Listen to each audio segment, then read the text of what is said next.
10,000 بندے پہنچیں گے اگر کل نہیں پہنچ سکے؟ یہ سوال ناظرین ہے نا. اور کیا 10,000 پہنچ بھی جاتے ہیں؟ کیا اس سے بانی تحریک انصاف عمران خان کی رہائی ہوگی؟ اچھا صاحب کہتے ہیں وہی علیمہ خان صاحبہ والی بات کہ کس سے مذاکرات کریں، کیا مذاکرات کریں. بھئی آپ کی جو ڈیمانڈ ہے، آپ کہتے ہیں جی الیکشن قلعدم کر دیں، آپ کہتے ہیں نئے انتخابات کرا دیں، انٹرم گورنمنٹ بنا دیں اور پتہ نہیں کیا کیا کر دیں. آپ وہی مطالبات بتا دیں، وہی مطالبات جا کے آپ مذاکرات کی ٹیبل پہ سامنے والے فریق کے سامنے رکھ دیں. یہ ایک عجیب سا سوال ہے کہ مذاکرات میں کیا بات کریں. اور پھر کہتے ہیں کہ اب ہمارا نعرہ یہ ہے کہ ہم ظلم جو ہے مٹانے نکلے ہیں، آؤ ہمارے ساتھ چلو، یہ ہمارا نعرہ ہے. اب کل 8 جنوری سے، یعنی آج 7 جنوری کو ہم بیٹھے ہیں، 8 جنوری سے تحریک تحفظ آنے پاکستان کا جو ڈیلیگیشن ہے، جو قیادت ہے، وہ جی ٹی روڈ، بذریعہ جی ٹی روڈ جو ہے وہ لاہور کی جانب روانہ ہوں گے. اور 9 جنوری کو جناب سہیل افریدی صاحب کراچی پہنچیں گے. اب یہ جو لاہور پہنچنے والی کہانی ہے، ہم ظلم مٹانے نکلے ہیں، آؤ ہمارے ساتھ چلو، تو جو ماضی کا ظلم ہے اس پہ تو پھر ایسا کوئی نعرہ نہیں تھا اچکزئی صاحب کا. اور جنہوں نے ماضی میں ظلم کیا ان سے تو معافی نہیں منگوائی اچکزئی صاحب نے. اور پھر سوال یہ بھی ہے کہ جو ظلم تحریک طالبان پاکستان کے نہتے عوام پہ کر رہے ہیں، اس ظلم کی مذمت کیوں نہیں کی جاتی؟ اس ظلم کے خلاف بیان کیوں نہیں دیا جاتا؟ اب رات آپ نے ٹی وی چینل پہ دیکھا ہوگا کہ پی ٹی آئی کے لوگوں سے کہا گیا کہ صرف ایک سوال کا ہاں یا نہ میں جواب دے دیں، کیا تحریک طالبان پاکستان دہشت گرد تنظیم ہے، دہشت گرد آؤٹ فٹ ہے، نہیں ہے؟ تحریک انصاف کے رہنما اس پہ جواب نہیں دے رہے تھے.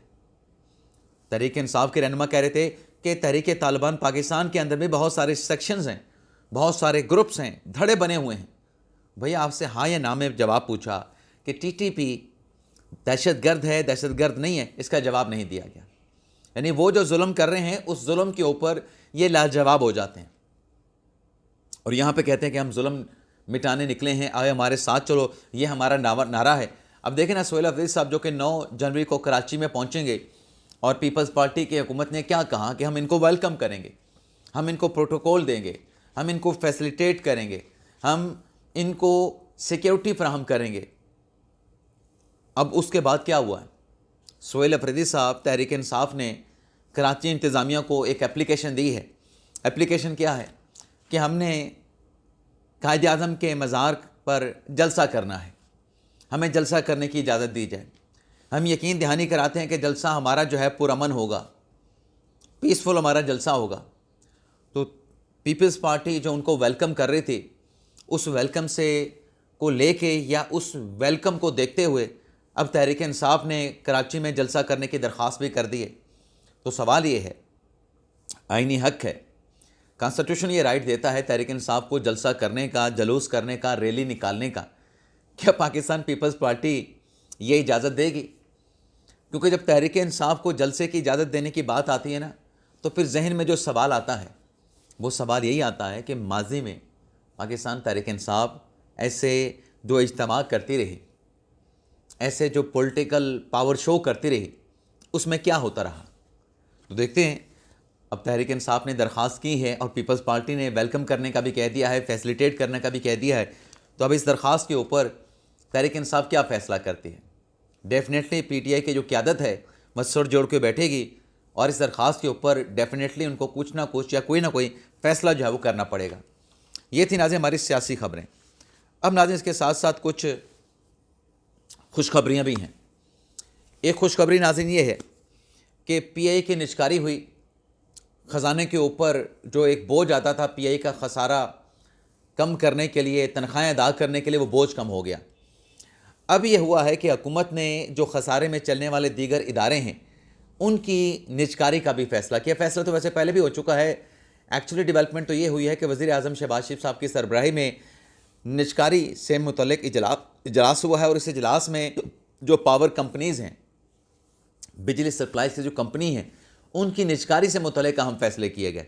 یعنی یہ جو بجلی فراہم کرنے والی، آپ تک پہنچانے والی جو کمپنیاں ہیں، اب ان کی نجکاری کی جائے گی. اب آپ یہ سوال کر سکتے ہیں کہ اس میں عوام کے لیے خوشخبری کیا ہے؟ خوشخبری ناظرین عوام کے لیے یہ ہے کہ جب یہ نجی کمپنیاں پرائیویٹائز ہوں گی، جب یہ کمپنیاں پرائیویٹائز ہوں گی، سرکاری کمپنیاں، تو وہ جو بجلی کی چوری ہوتی ہے نا، چوری کوئی اور کر رہا ہوتا ہے، لیکن اس چوری کا بل بھی آپ دے رہے ہوتے ہیں، پھر وہ چوری کا بل آپ پہ نہیں پڑے گا۔ پھر جو چوری کرے گا، بجلی جہاں پہ چوری ہوگی وہاں پہ بجلی کی سپلائی ختم کر دی جائے گی، وہاں پر بجلی کی سپلائی منقطع کر دی جائے گی۔ جو جتنی بجلی استعمال کرے گا اس کو اس بجلی کی پیمنٹ کرنا پڑے گی، وہ کسی دوسرے کی بجلی کی پیمنٹ جو ہے وہ نہیں کرے گا۔ تو ڈیفینیٹلی پاکستان کے عوام کے لیے اچھی خبر ہے، لیکن دوسری جو اچھی خبر ہے وہ اس سے بھی زیادہ بڑھیا ہے، اس سے بھی زیادہ بہترین ہے۔ وہ خبر کیا ہے؟ پہلے تو آپ دیکھیں کہ بنگلہ دیش نے جو T20 ورلڈ کپ میں بھارت کا دورہ کرنے سے انکار کیا، اس پر آئی سی سی نے بنگلہ دیش کے موقف کو رد کر دیا ہے۔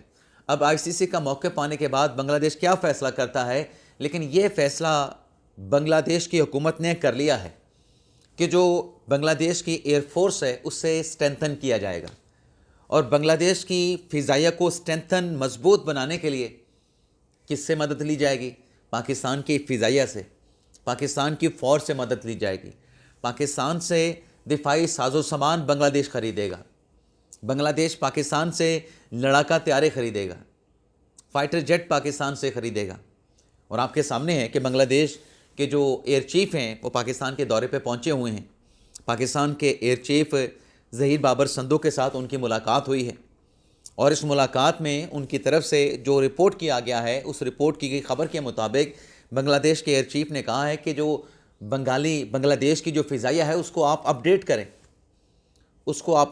کریں، اور اس کا جو دفاعی نظام ہے انڈین اپنا بنگلہ دیشی ایئر فورس کا، وہ اپ ٹو دا مارک ہونا چاہیے۔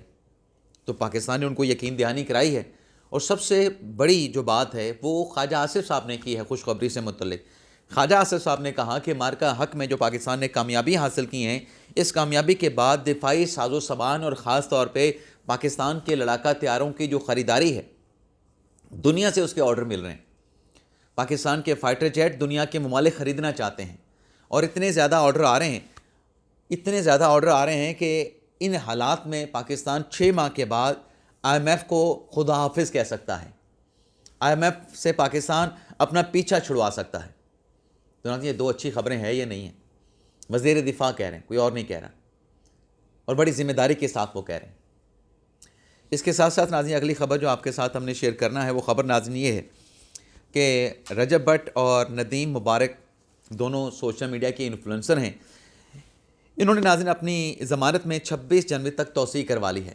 پہلے تو اسلام آباد ہائی کورٹ سے انہوں نے پروٹیکٹیو بیل حاصل کی تھی، پھر ان کے خلاف جو NCCI کا مقدمہ تھا اس پر اسلام آباد ہائی کورٹ نے ڈائریکشن کی تھی کہ آپ پروٹیکٹیو بیل کے بعد ضمانت کے لیے متعلقہ عدالت سے رجوع کریں گے۔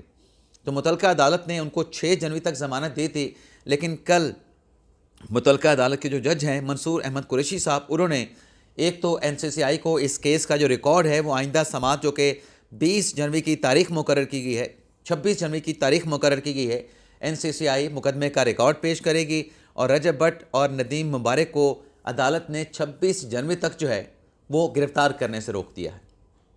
اجازت چاہتے ہیں ناظرین۔ پاکستان زندہ باد۔